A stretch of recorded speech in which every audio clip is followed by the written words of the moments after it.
What did you think was wrong Mm. with the rich man's thinking?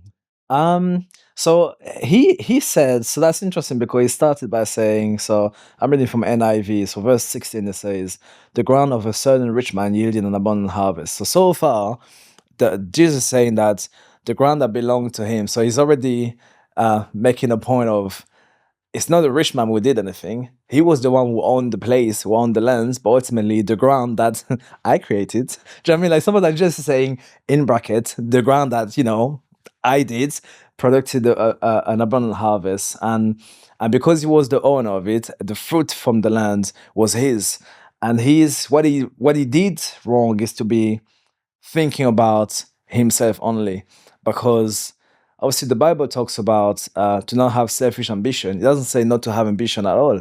It just say that whenever you are planning to do things, whenever you have an objective, that you may not be the one only to benefit for that, but ultimately to do it for the glory of God. And when you look at his wording, there's a lot of I and my. I and my are the most used words in that parable. That is what was wrong with him.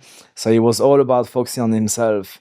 And not at one point he thought, you know what, I'm going to give something to God, give something to the poor. He was only focusing on himself. And that is what was wrong. It was a wrong of him to want to expand, Yeah. because God blesses that. I mean, look at Solomon. Solomon was the richest and wisest man. Do you know what I mean? So, but the issue is that there was just him and no one else. Mhm. And that's what Jesus is trying to point out.